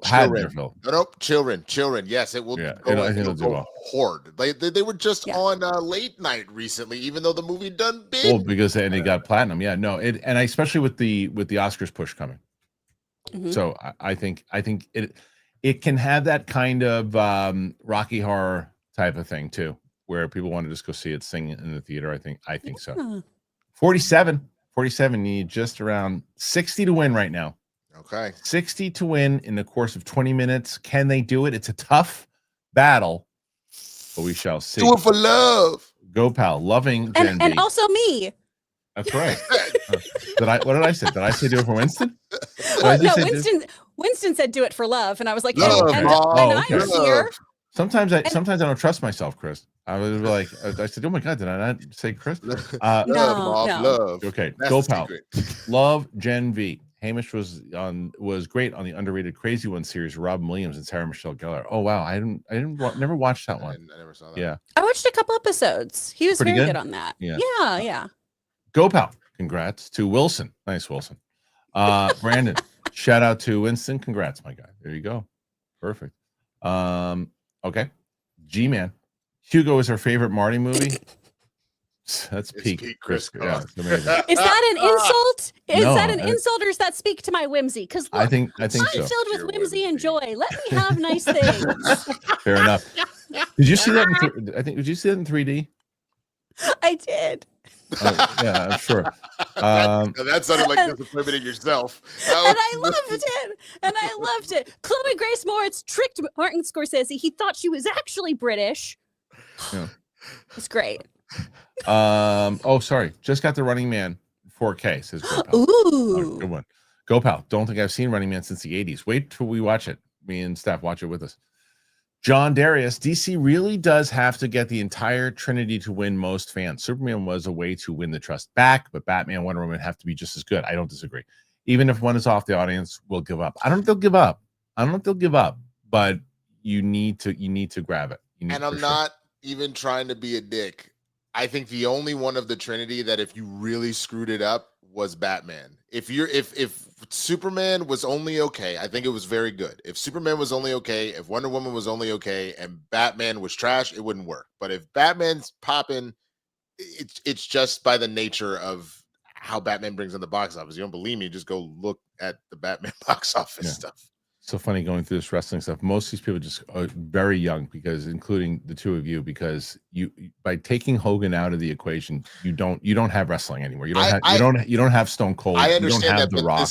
you have to remember that theoretical is implying that we would have still somehow had it. And I think the thing that's doing it for me is I am aware, even though I didn't watch peak Hogan, I am aware of the things where he was kind of union busting to go get contract shit. That shit affects me enough emotionally and plus all the look, and like I said, it's personal stuff and shit that he said, and as a black man, you 100% should vote him out first. But I'm just telling you that as far as wrestling accomplishments and what it would have done, what you would do for the industry is you would destroy the industry if you take Hogan out of it. I get it. There is no wrestling.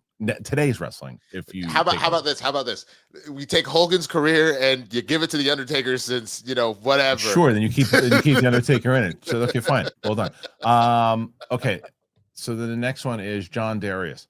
I also believe that if Warner Brothers and Gunn is smart, they'll cast Wonder Woman and Batman at the time the company splits in April. That's true. Peacemaker cannot be a cornerstone for the DCU. We need our true mascots leading the franchise. John Darius is 100% right.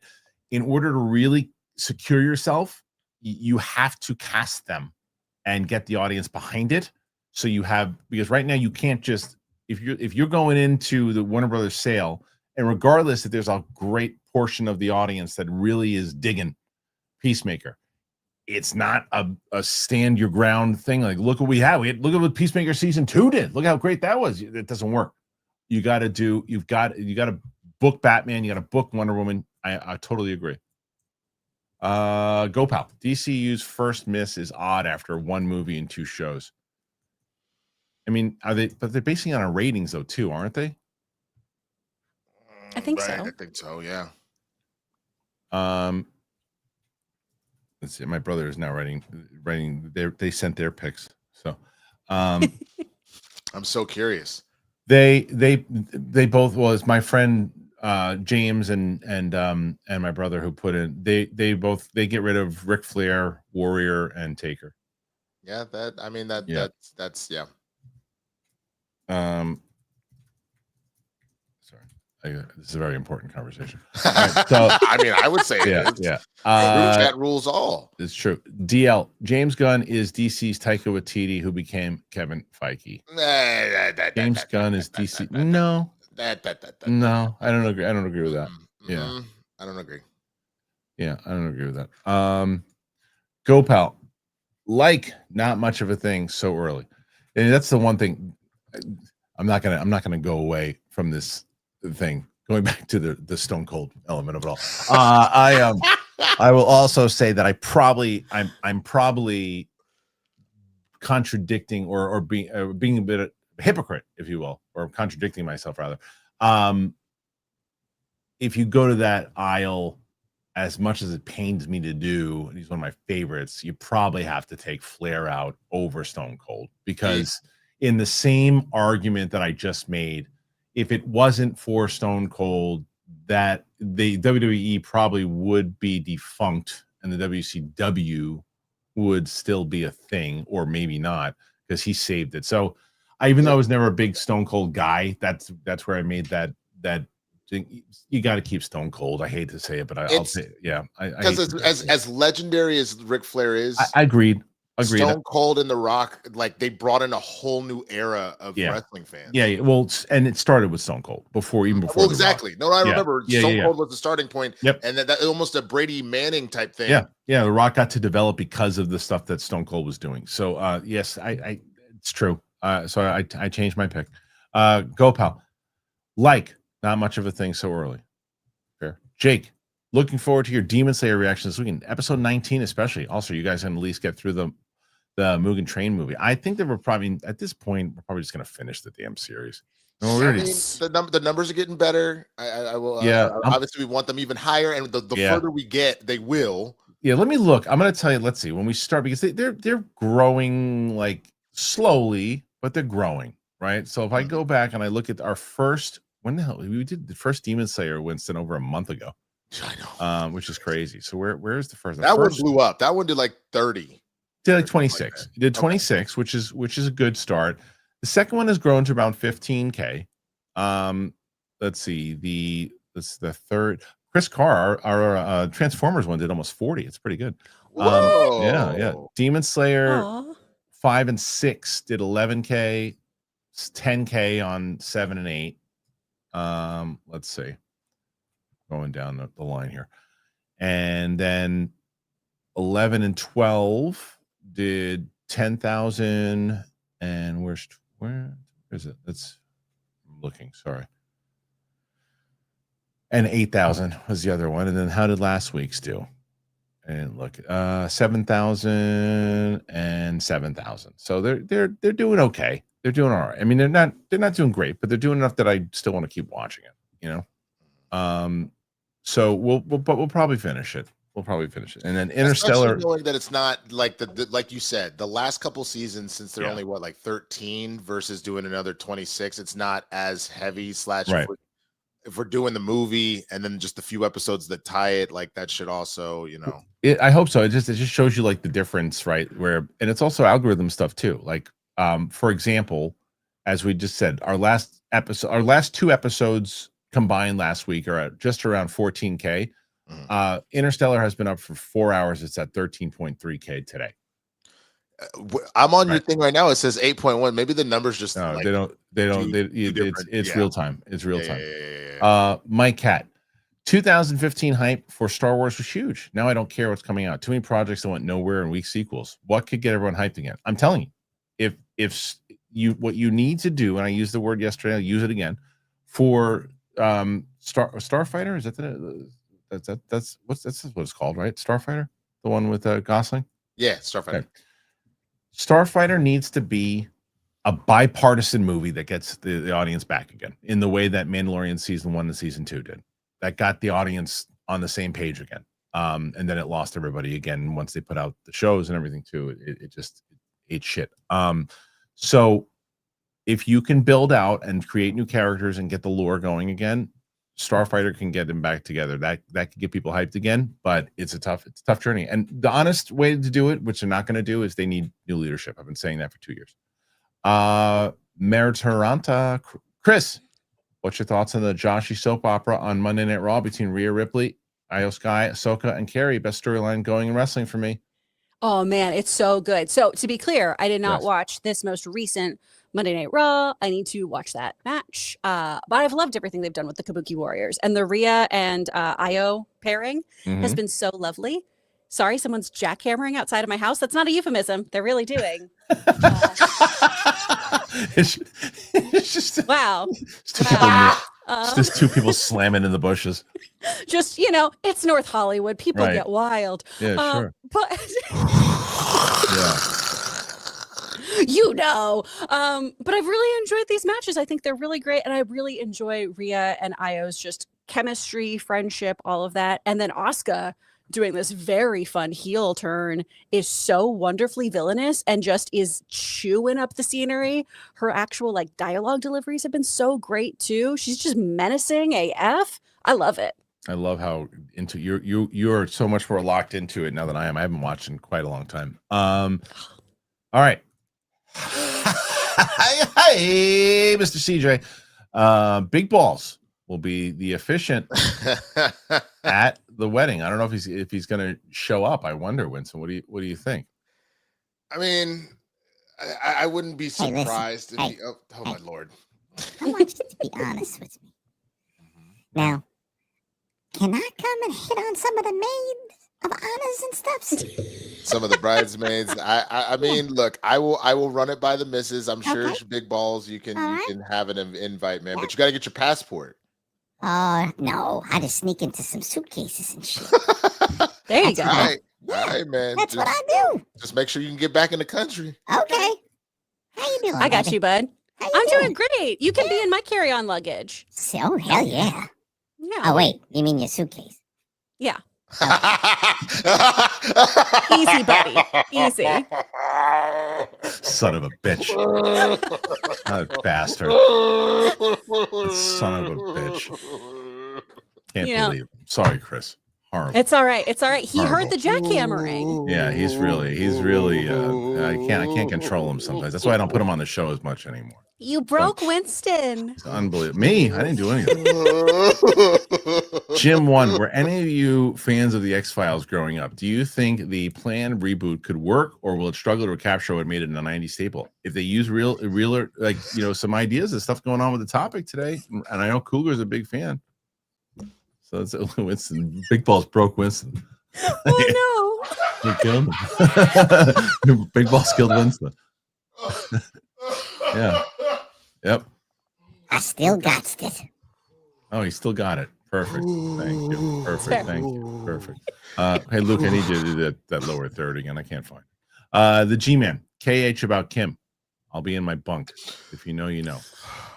It's a Firefly reference Oh, see? Okay. about Kenya solo King- leveling. Yes. Kenya King. Has Winston seen Big Trouble in Little China? Oh, no way he has. Well, that's a good one for sure. Oh, Yeah, it's a good one. That's fun. It's a really good one. The G-Man. Chris, it's all about your whimsy.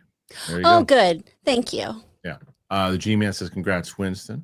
Thank Jake, you. John brings the filthy, but Chris brings the whimsy. There you go. I bring both. Yeah. Ah, Let's be clear. Let's be That's right. clear. At this point, says, sometimes I type Wilson by accident. That's hilarious. I think that's where it first came I'm gonna about. meet Gopal in person one day. He's like, "Oh my And then- God, Wilson!" Oh. Wilson, oops. Gopal, not even trying to make the joke anymore. That's hilarious. And he says, I'll figure out how to do the full length watch along in time for the Running Man reaction. Go to it's if you remember, I don't know if you remember I Gopal, think, but isn't that what that symbol is? if he's a member, Like No, right next to his oh, name, is it? that what Is that that little true? symbol? I I'm think not that's sure. the Okay. member symbol. well, if you remember, it'll link up to the time code, and then you just watch it with us. Okay, Joe for show. Any good sports bar recs in the Village? I don't know enough about the Village bars, to be honest. Got to catch the Dodgers game next week in New York. Oh, the Dodgers still in it? Yeah, they're Haven't paid attention. they're playing the Even I know Brewers right that. now. Yeah, I haven't watched a single game since they since the Yankees got just embarrassed.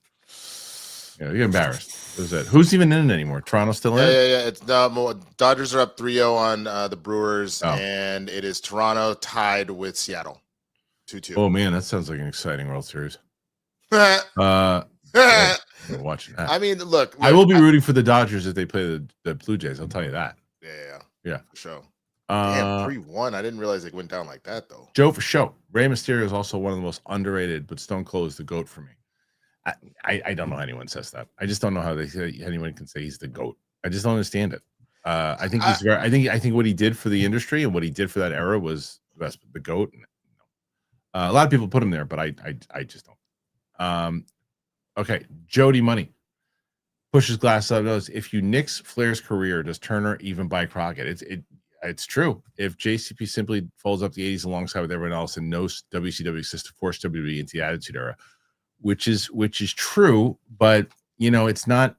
Flair wasn't the only one. He was huge, and he was one of the. And he was. There's no doubt. I look, Jody. I love Ric Flair and loved everything he did, and I think that Vince McMahon and WWE dropped the ball by not having Hogan and Flair headline a WrestleMania, and I hated the stupid excuse for why they didn't do it. It was so dumb. But yeah, it was massive. But I still think. I don't know. I get your argument, but I still think that I stand by my choices. Jim 1. What comes out first? MCU Blade or Winds of Winter? Question. What's Winds of Winter? That's a great question. I don't know. I don't know. Maybe that's the whole point. I'll Google it. I don't even know what that is. Winter. Yeah, go pal. Oh, it's the next George R. R. Martin the novel. last George R. R. Martin. Oh, okay. That's never coming out. That man's never going to pick up a pen ever again, except to sign his autograph. Yeah, Blade. Yeah. Go pal. Have you all seen Wrestling Isn't Wrestling? No. No. I don't know what that is. Not sure what that is. Yeah. Let's see. Okay, Michael DeAguilar. Who doesn't like jackhammering these days? It's true. Time and a place, Michael. Time and a place.